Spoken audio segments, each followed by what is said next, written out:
열심히 새벽을 깨우시는 여러분들을 주의 이름으로 칭찬합니다. 우리 중고등부 학생들 이 새벽에 나왔습니다. 이 새벽에 중고등부가 나오는 것은 기적에 가까운 일입니다. 얘네들이 새벽에 깊은 잠에 빠져 있을 때인데 새벽을 깨우고 나왔어요. 참 잘했다고 박수 한번 해주시면 좋겠습니다. 네. 오늘 말씀을 방해하는 나쁜 놈이 있습니다. 이게 뭔지 모르겠는데 이 프로그램이 갑자기 세팅이 돼가지고 컴퓨터가 돌아가고 있어요. 그래서 제가 이거를 보지 않고 말을 전해야 될 것 같습니다. 오늘의 말씀의 제목은 사람의 출생입니다. 한번 따라 하십시다. 사람의 출생. 옆 사람과 서로 눈을 보고 인사하면서 이렇게 복을 빌어줍니다. 은혜 가운데 태어났으니 은혜를 누리고 나누고 전하며 삽시다.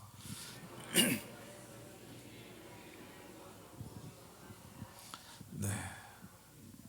은혜 가운데 태어났으니 은혜를 누리고 그리고 은혜를 나누고 은혜를 전해주는 복된 하늘의 권속들이 다 되시기를 예수 그리스도의 이름으로 축원합니다. 사람이 세상에 어떻게 태어나게 되었느냐? 성경을 보면 창세기 1장 26절에 하나님이 작정하시는 것을 볼 수 있습니다. 우리가 우리의 형상을 따라 우리의 모양대로 사람을 만들고, 이게 하나님이 작정하신 거예요. 그래서 하나님께서 작정하시고 어떻게 만드셨느냐? 흙으로 사람을 만드시고 그 코에 생기를 불어넣으니 사람이 생명과 영혼을 가진 존재가 되었다고 말씀합니다. 흙으로 지음을 받은 첫 번째 사람은 아담입니다. 하나님께서 아담을 지으시고 혼자 독처하는 것이 좋지 못하니 내가 그를 위하여 돕는 배필을 지으리라 하시고, 그 배필을 지었는데 갈빗대를 취해서 하와를 만드셨어요. 그 여자를 만드시고 그 앞에 들여왔을 때 이는 내 뼈 중에 뼈요 살 중에 살이라 이렇게 했고, 아담 이후에 인류는 어떻게 출생하느냐? 아담이 그의 아내와 동침함에 하와가 임신하여 가인을 낳고 또 아벨을 낳고 셋을 낳고, 그렇게 해서 인류가 번성하게 됐던 것을 볼 수가 있습니다. 이렇게 이 생물학적인 번성 방법에 의해서 이 후손들이 번성을 하게 됩니다. 다윗은 오늘 본문 139편에 보면은 주께서 내 내장을 지으시고 나의 모태에서 나를 만드셨나이다. 이 성령의 감동에서 다윗은 우리가 생각하는 것보다 훨씬 더, 그러니까 성령의 감동 가운데 살았던 사람입니다. 그의 시편을 보면 참으로 오묘하고 신기한 것들을 다 알았는데, 자기가 복중에서 엄마 뱃속에서 있을 때 나의 모태가 내 어머니의 태라는 뜻이에요. 어머니의 태라는 말이 어머니의 뱃속에 있을 때 하나님께서 나를 이렇게 지으셨다고 이렇게 말씀합니다. 이 14절을 보게 되면 14절에 이렇게 말씀합니다. 하나님께서 나를 지으셨는데 이 하나님께서 하시는 일이 기이함을 내 영혼이 잘 안다, 이렇게 말했습니다. 내 영혼이 잘 안다 그랬는데, 이 안다라는 말이, 잘 아나이다라는 말이 이 야다라는 단어가 쓰였어요. 이게 무슨 말이냐면, 아는데 경험을 통해서 아는 거야. 내가 엄마 뱃속에 있을 때 경험을 통해서 내가 안다는 거야. 나를 지으신 그걸 안다는 거죠. 근데 이 그냥 아는 게 아니라 잘이라는 단어가 쓰여졌어요. 이게 원문은 메오드라는 단어인데, 이 말이 대단히 잘한다는 뜻이에요. 그러니까 조금 어설프게 아니고 명료하게 확실히 내가 어머니 뱃속에 있을 때 내가 지음받은 것을 잘 안다고 이렇게 얘기를 했어요. 그러니까 애들이 뭐하냐 이렇게 할 수 있잖아요. 그건 잘못된 생각이에요. 엄마 뱃속에 있을 때 아기가 뭘 어떻게 아느냐 이렇게 생각할 수 있는데, 아닙니다.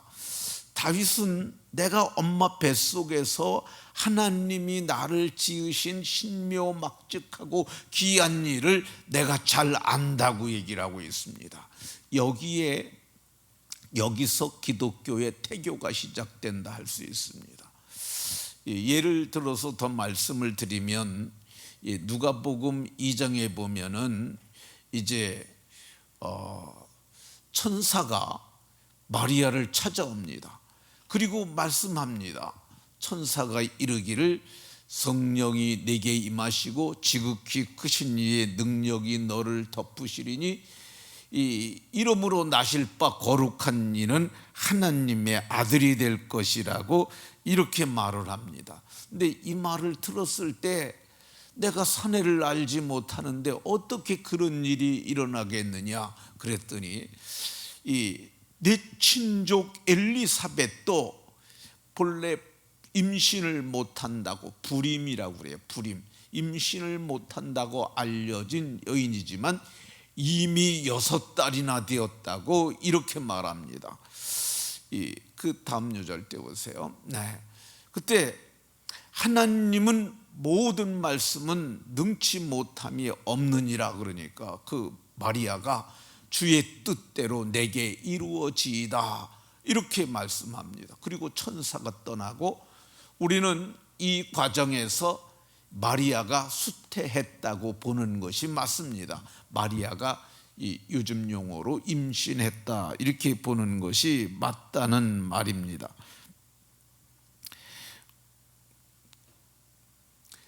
그러면 마리아가 임신을 했는데, 이 임신하고 뭘 했느냐, 자기의 친족 엘리사벳이 아기를 잉태했다고 그러니까 거기를 가보는 거예요.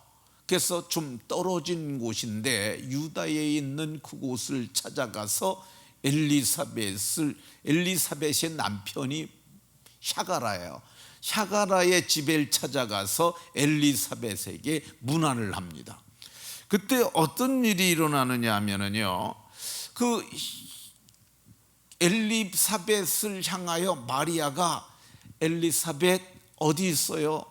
내가 당신을 보려고 왔어요. 이렇게 문안을 했겠죠. 그랬더니 아이가 복중에서 뛰어놀았다고 이렇게 얘기를 하고 있습니다. 이 아이가 복중에서 뛰어놀았는데, 그때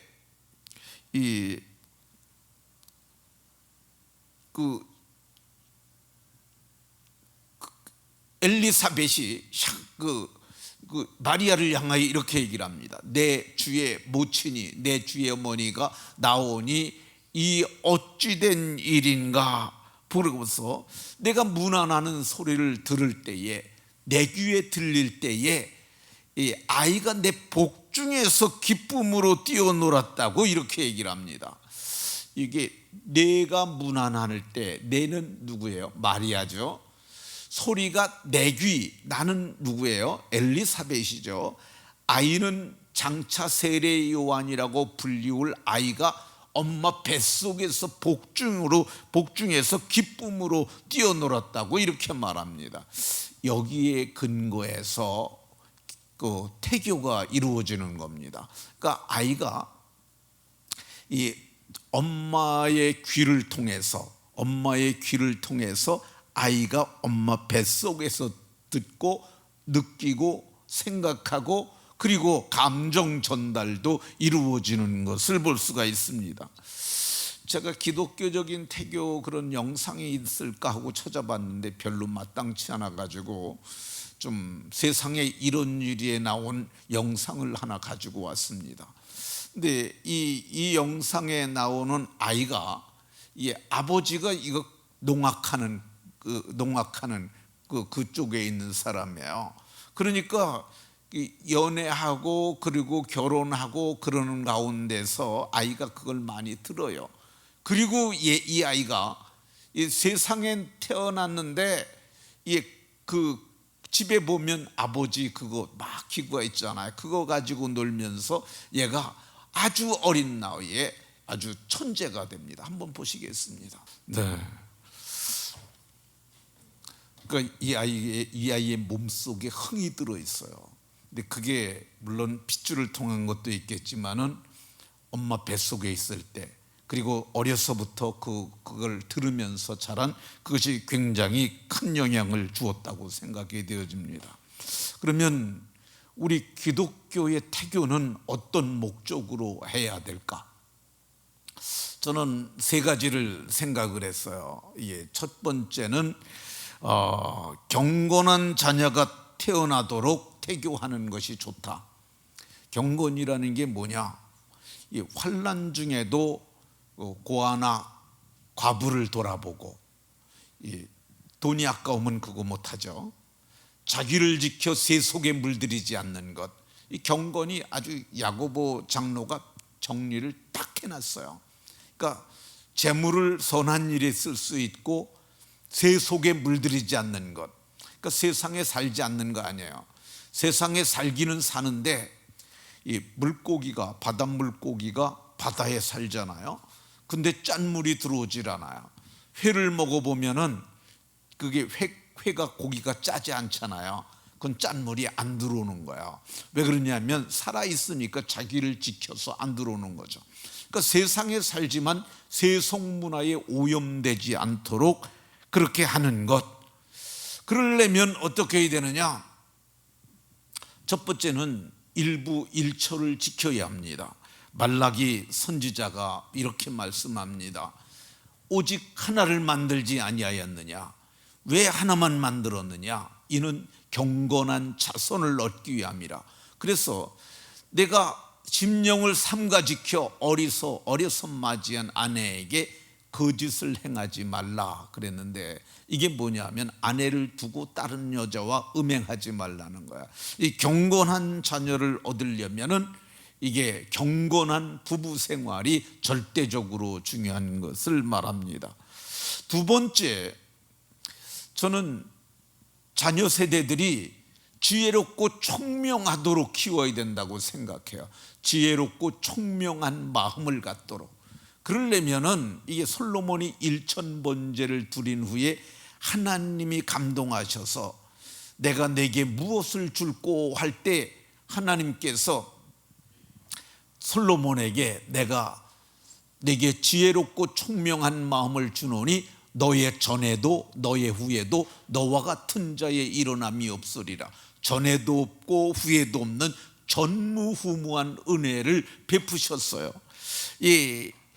이거 솔로몬이 1000번제 드리고 그리고 받은 은혜예요. 그러니까 아기를 수태했을 때 여호와를 경외함으로 예배하는 것, 그거를 잘해야 합니다. 그러니까 할 수 있거든 경건하게 예배하고 유튜브 틀어놓고 딴짓하고 그런 거 하면 안 되고, 집에서 영상으로 형편이 못해서 형편이 어려워서 그럴 때 할지라도 경건하게 옷 단정하게 입고 스마트폰으로 하지 않고 큰 텔레비 갖다 놓고 그 앞에서 정말 교회 서는 것처럼 똑같이 하는 것 아주 중요하다고 생각이 됩니다.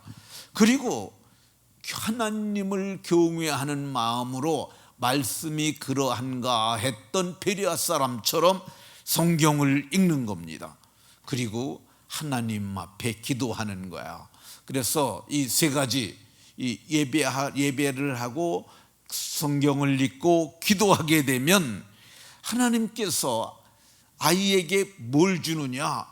지혜롭고 총명한 마음을 주신다고 이렇게 말씀하고 있어요. 그러니까 이거 두 번째 태교고요.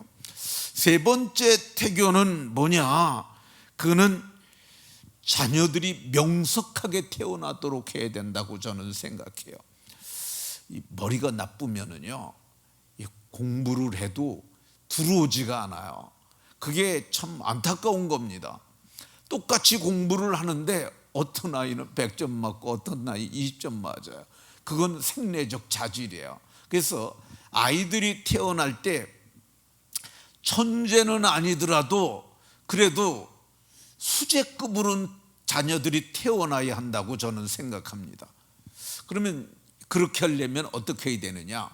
이 세 가지, 경건하고 그리고 지혜롭고 총명한 마음을 얻고 그리고 명석한 두뇌를 가진 자녀를 얻는 이것이 있는데, 저는 이것이 기독교의 그 오라토리아로 구성된 대곡을 아기를 가질 때부터 듣는 것이라고 생각해요.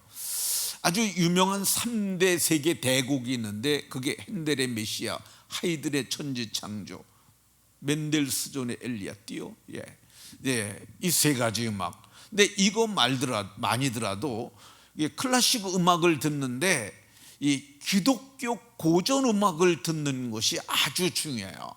왜 그러냐면 이 음악은 이게 굉장히 이거는 그 아주 심오한 부분들이 있는 거예요. 특별히 이런 것들은 다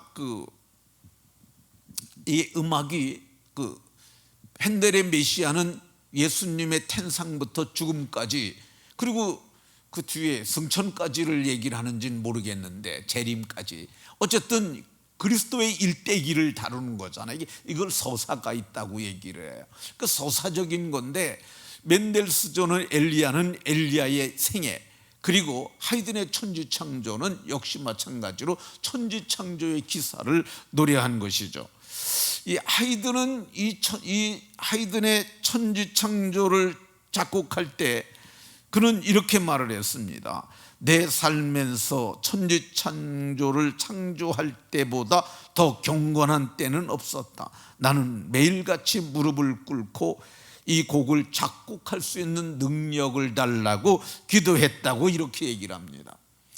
핸델의 메시아는 이 메시아를 작곡할 때 이거를 24일 만에 작곡을 끝났는데 이 일설에서는 전설처럼 얘기하기 위해서 방에 들어가서 나올 때 작곡이 끝날 때까지 안 나왔다고 그러는데 그건 거짓말인 것 같고, 다른 책에 보면은 뭐라고 얘기를 하느냐 하면 그 시중 드는 사람이 차를 가지고 들어갈 때 보면은 그가 눈물을 흘리면서 하나님 앞에서 기도하거나 그리고 묵상하고 있었고 그리고 그리고 있었다고 감동 가운데 했다는 것만은 틀림없는 것 같습니다.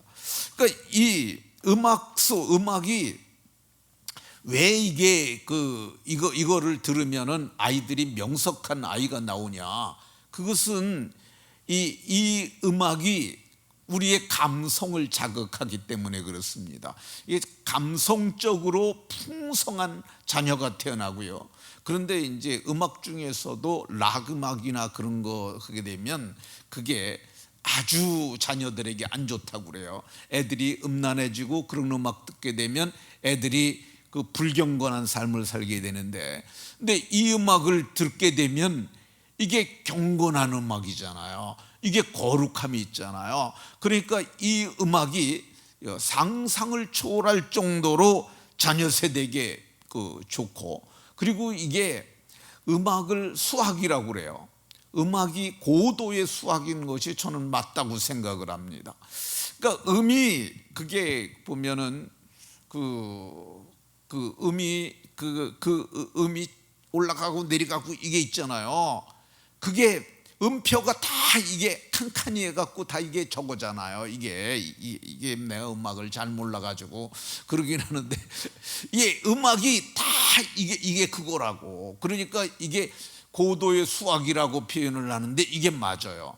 그러니까 아기를 손자녀가 잉태를 하게 되면은 며느리가 잉태를 하면 찾아가서 얘기를 해주는 거야. 이 얘기를 해주는 거야. 그리고 이 CD를 사다 주든지 이 음원을 사다 주는 거야. 그리고 너 뱃속에 있을 때 10달만 네가 음악을 잘 들으면 이 아이가 너 공부 못해서 힘들어하지 않고 공부 잘 할 수 있어. 너 그럼 10달 고생하는 게 낫겠냐? 10년 고생하기에는 여기저기 학원 안 데리고 다녀도 잘 할 수 있어. 그게 잘 꼬셔가지고 이걸 듣게 하는 거야. 근데 이게 되면은요, 이게 되면은 재물이 그대로 와요. 그러니까 머리가 나쁘면은요, 큰 재물을 모을 수가 없어요. 그러니까 큰 재물을 얻고, 그리고 유력한 자가 되고, 그리고 영광스러운 삶을 살고 하나님께 영광 돌리게 됩니다. 그러니까 오늘 말씀을 잘 들으시고 이 말씀을 마음판에 새기시고 자녀 세대들이 잘 되게 하는 그런 복된 어미 세대들이 다 되시기를 예수 그리스도의 이름으로 축원합니다. 하나님, 이 새벽에 다윗이 내가 엄마 뱃속에서 잘 알았다는 이 야단 메오드라는 말씀을 근거해서 말을 전했습니다. 아이들이, 자녀 세대들이 잘 되는 복을, 그래서 행전교회 자녀들 가운데 법조인이 나오게 하시고 큰 경제인이 나오게 하시고, 하나님 손자녀 세대에는 대단한 인물들이 많이 나오게 하옵소서. 하나님, 차혜성 권사 사랑하는 환희에게 지혜롭고 총명하게 해달라고, 또 장동식 집사님 주님 은혜 감사합니다 하고, 또 담임 목사가 감사한 마음을 담아서, 그리고 일천번제 예물을 드린 성도들이 있습니다. 기뻐 받으시고 복 주옵소서.